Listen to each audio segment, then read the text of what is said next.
Hey everyone, and welcome back to Empanada Sessions. Today we're going to be covering a deck from the new Dragon Ball Super TCG, and on the menu for today is the Golden Frieza deck. This deck focuses on swarming the field and controlling your opponent's plays so that you can meet your win condition. Um, it has a couple acceleration cards and a couple ways to ensure that you can stay ahead of your opponent. It does tend to be a little slow early game, but it has some strong cards within the archetype that help with that. And it has like very strong counterplays to stall in the mid game. And after you do manage to awaken, this ultimate Frieza will uh it allows you to accelerate like super quickly. Um Let me read you the leader abilities so you know what you're getting into. Um Frieza is a tricky deck. I wouldn't recommend this for beginners. Try to get this to focus for you. What it does is you discard a card, choose up to one energy and switch it to active mode. So you reuse one of your energy, and then you draw a card. So knowing what to discard and knowing when to use this ability,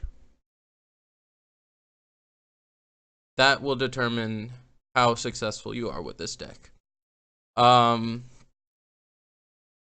It's been strong in the couple times I've tried it out, but I could see it failing to meet its win condition and breaking pretty easily. The ultimate form is even stronger, obviously. It's the same discard, but you can reuse two energies and then you draw a card, and then when you attack with this, you draw a card as well. And Frieza is obviously like the evil emperor, the evil general of the army, so it's cool that they made a deck focused on swarming the field and using all of his army members to kind of serve as a blockade for him. Alright, let's get right into the deck profile. We start with our main engine card, which is for Frieza's Call. Frieza's Call allows you for one energy to choose one Frieza's army card of two cost or less and play it straight from your deck in rest mode. So no matter what you're trying to do, this can help you get there. When it says Frieza's army, it's actually referring to the character, or no, the special trait on the card. For example, on this sorbet card, you can see in the bottom, what is it? The bottom right of the card, next to the green special trait box, it says Frieza's army. Now, Frieza himself says Frieza's army / Frieza's clan, or Frieza clan. So within yellow itself, you'll have like Frieza clan and Frieza's army. Within red, you'll have a couple. Within green, you'll have a couple. There's different special traits, which I'm sure we'll see come into play more later as the game develops. This game, of course, is still very young. Next up, we have 2 Cold Bloodlust. Now, this is a very strong card. We're only running 2 because we want to have as many Frieza's army cards in our deck as possible. But what this does is if your leader card is a Frieza's army card, which it is, the battle card that is played has its skill negated for the duration of the turn. So against a lot of decks, they rely on the skills from their battle cards. Blue, for example, will play a lot of battle cards just because of their skill and for no other reason. This says, for one energy, this says, nope, nope, that card that you devoted your energy to, you don't get to use it. So, similarly, Crusher Ball will do the same, but all it does is it puts them in rest mode. It doesn't negate their abilities. So, if you were trying to negate an offensive ability, these two pretty much do the same thing. Like, this will stop a double strike. This will just stop the attack from ever happening. So they both have their effectiveness. We're running 2 Riku Eraser Gun. This card is super strong, but at 4 energy cost, you're not gonna have a lot of opportunity to use it effectively. What it does is it's a counterattack. If you're running a yellow leader card, it negates an attack and stops all attacks for the rest of the turn. From battle cards, sorry. So they can only attack once with their leader, and if they started off by attacking with their leader, you can just end their attacks for the turn with that. So I think that's really good at 2. Another card we're running at 2 is Sorbet, Loyal Commander. Now, Sorbet's a tricky card. His first ability is easy. He's a blocker. If he's in attack mode on your side of the field and they try to attack one of your other guys, you just switch him to rest and the attack goes to him instead. His other ability, on the other hand, is super tricky to use. It lets you discard a card, look at the top 2 cards, and choose up to 2 Frieza's army cards from among them and combo with them for free. So if you hit one of these cards, it's not that great, but that's why we run so many Frieza's army cards. Because if we can hit this, it can turn a 1,000 attacker into a 21,000 attacker for free. And while it's not that consistent, it is powerful enough to run it too, and the blocker ability is nice. Next up, we run 2 Apple. Apple doesn't have an ability, but he's a strong 15,000 attacker for only 2 energy cost. And he's also a Frieza's army card, so he adds to the consistency. We're running 1 Dodoria. Dodoria is a 2 cost 12,000 and has a very specific auto ability. When you combo with it, if your leader is yellow and your life is 4 or less, draw a card and add 10,000 to this card's combo for the duration of the turn. So if you've already awakened, basically, you get a free 10,000 combo and you get to draw a card.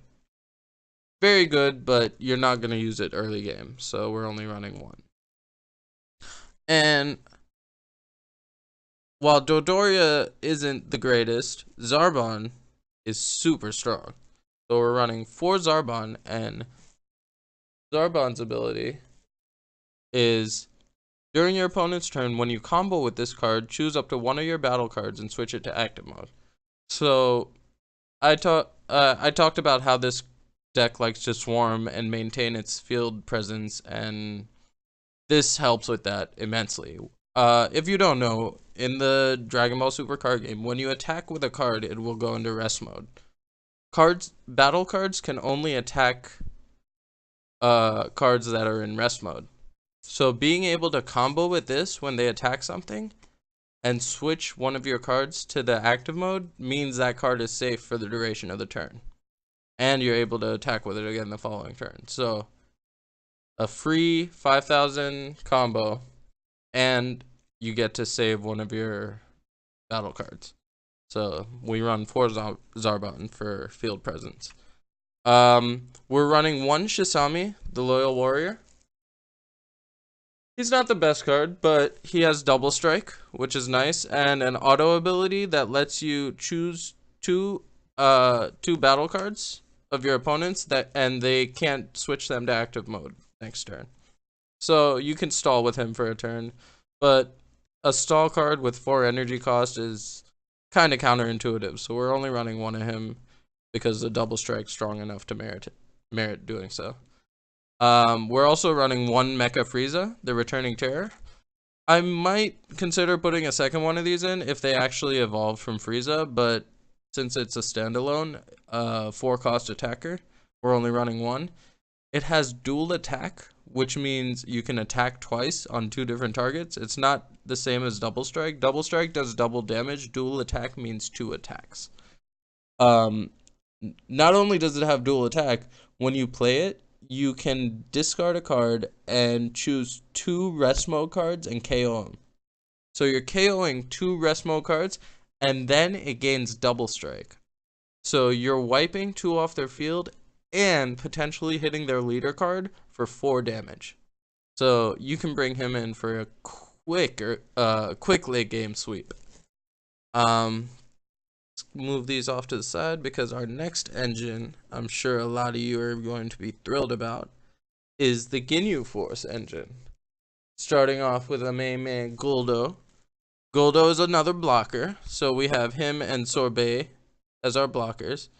And when you play him, if you have a Frieza's Army leader card, which you do, you choose up to one of your opponent's battle cards with an energy cost of 2 or less and switch it to rest mode. So some decks will like to put out like a Goku or a Hit or something early, and they might not attack with him because they want to evolve that into something really strong later. This will let you switch that into defense mode, or into rest mode rather, and attack it. He's a good 1-cost utility card, and we run 4 of him for maximum consistency. We're also running 4 Ginyu Force Rikum. Look at that pose. A 2-cost, 10,000 card. He's, I think all the Ginyu cards are, yeah, all the Ginyus are free 5,000 combos. So even if you only get a couple of them on the field, you can get utility out of them in your hand by comboing with them. This Ginyu Force member actually has a power-up ability on your opponent's turn.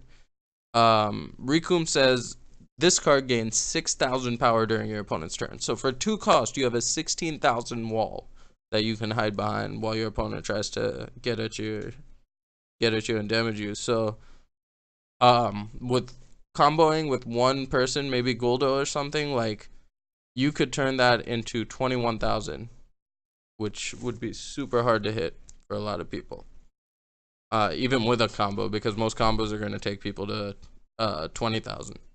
Next up, we're running 4 Birder.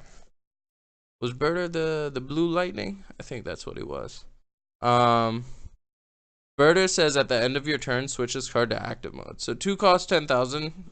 It's pretty standard, but the ability to attack, switch to rest mode, and then at the end of the turn, switch to active and protect himself and not be attacked. That's why he's super strong in this deck, and that's why he's here at 4. And finally, to round out our Ginyu Force henchman, we have Ginyu Force Jace. Now, he's our consistency card. He actually allows us to, he's another blocker, but a 3-cost 10,000 blocker isn't ideal. He's here because of his ability, which says, it's an auto ability. When you play this card from your hand, look at up to 3 cards from the top of your deck and choose 1 Ginyu Force among them and play it directly. So that's why we're running 4 of all of these guys, because we want maximum possibility of hitting that in the top 3 cards and getting an extra member of the Ginyu Force into play. His ability actually says the one Ginyu Force member that you cannot get off of his ability is Elite Force Captain Ginyu. That guy. We're only running 1 of him because he's a 6-cost, and he doesn't evolve from anything, so he's not the easiest to get out. But his ability is super strong. When he comes into play, you choose all of your Ginyu Force battle cards in play. So you could have like 2 Birders, 1 Rikum, 1 Jace, 2 Goldos or something. Like, you could have a full field of Ginyu Force guys, and then they all gain 10,000. So the 10,000s aren't so scary, but when you have a bunch of 20,000s and a 12,000 looking at you, you're probably losing all of your battle cards that turn. So the 1 Ginyu is really nice to complement the Ginyu Force. Now, what would a Frieza deck be without our Friezas? I'm going to start with Avenging Frieza. Avenging Frieza is another consistency card. When you play it, you look at up to 3 cards from the top of your deck. You choose up to 1 Frieza's Army among them. So all of these have the Frieza's Army special trait. Except the extra cards right here, these 4. and you add it to your hand. So it searches out from the top 3 anything with 2 or less. So you're searching Frieza himself, you're searching Sorbet, you're searching Apple, you're searching Dodoria, you're searching Guldo, you're searching Rikumen Birder. So he's really good to make sure you keep your hand size up and just stay consistent in your plays. And for evolutions from him, we're running heavy evolution lines because you know Frieza needs to evolve. So we start off with Final Form Frieza, Hellish Terror, a 4-cost evolution, so he can evolve for 3, and he has Double Strike, which obviously 2 damage instead of 1, and his auto ability actually turns off your opponent's blockers. So there's a lot of defensive decks out there. The Vados deck in particular runs a lot of blockers, and this will just turn them all to rest mode, render them useless, and then you could attack them with your Ginyu Force guys and just wipe them out. We run 2 other evolutions. The first one is Full Power Frieza. We run another 4 of these. You'll see a lot of 4-ofs in the deck, and it's because between prizes and using cards for energy, you want to have as many copies available of the important cards as possible. So Full Power Frieza, 25,000. He's a blocker, and he has Triple Strike. So we all know the blocker ability, but Triple Strike is 3 damage. So he can come in and just win the game for you in a turn. But what really makes him special is his auto ability. When you activate this card's blocker, you switch this card to active mode after the battle. So you can reuse him as a blocker by switching the attack to him. He doesn't die. He goes back. You switch the attack to him. He doesn't die. He goes back. It's just busted, man. Like, Frieza is so strong. Alright, last but not least, the Resurrected Terror, Golden Frieza. This guy is so badass. 30,000, 7 cost. He evolves for 6. He has Triple Strike as well, and his ability, when a card evolves into this card, place all rest mode battle cards except for this card into the drop area.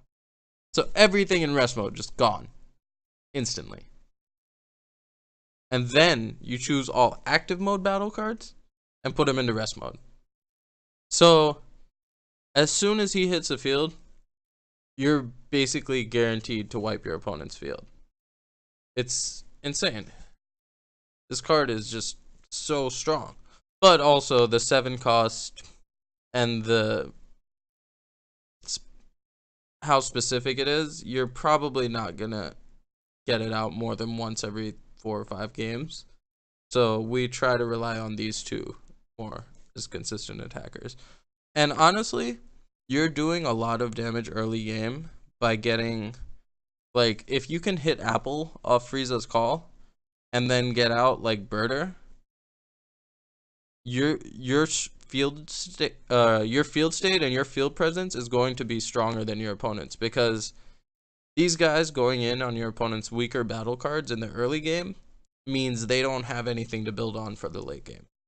And if you're able to do that, this deck can be one of the strongest decks out there.